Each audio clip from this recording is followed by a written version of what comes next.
fellow programming engineers. Welcome back once more to this drive course. I would like to leave you with an exercise that's related to the start command. Remember, guys, that there are many ways to start a drive. And we already implemented its drive for Yaskawa for that run command. Now we're going to be running the exercise with its Danfoss simulator. Okay? So we're going to go ahead and look for the start command or the run command in this drive. You probably already looked for it in this manual, but if not, I'm going to leave it in the resources, this manual drive. It's this one. If you guys want to look for it, if you haven't found it yet, look for it with this catalog number. In Spanish, I already found it, and if you guys have it in English, that's even better. So how are we going to find that famous run command through our manual? Okay, so here we have our parameter groups. Okay, but we could look for it one by one with the run command. And here we're navigating from skipping around from phrase to phrase and analyzing where from is that startup or that run coming from. So let's see here.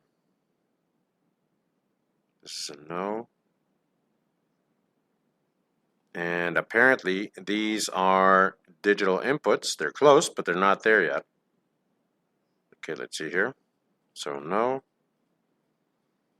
No, not this one. Active run command. So it needs to give us options. So probably like this, but we select the inertia selection. So we're close here. Okay? So apparently it is the 8 parameter -53. Let's see if this is true. We're going to click OK. Okay. Interrupt. Very good.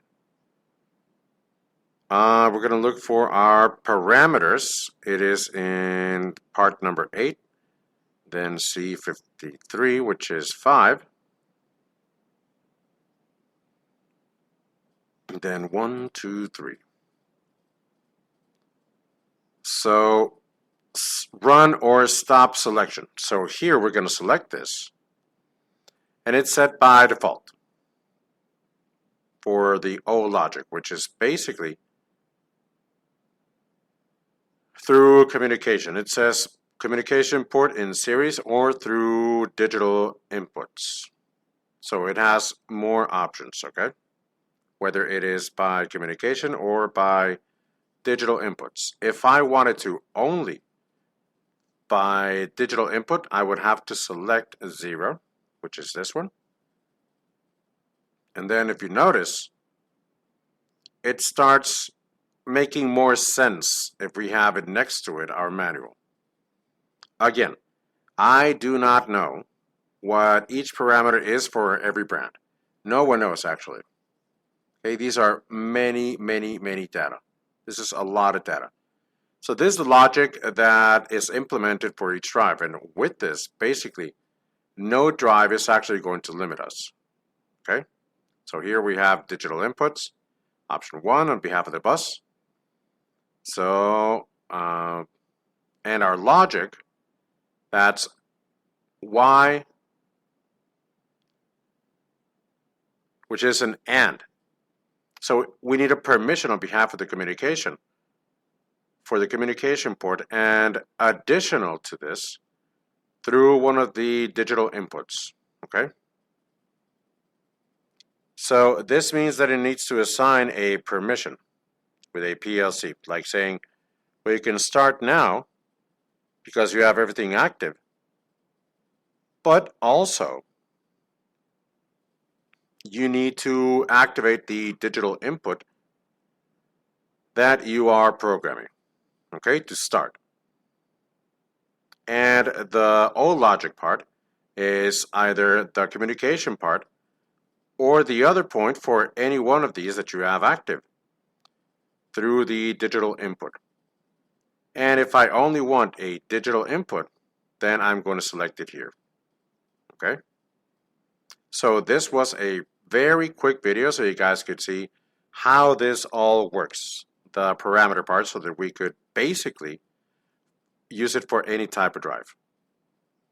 We already configured this and it's ready now. So now we're going to move on to our next topic, which is double string and triple string connection.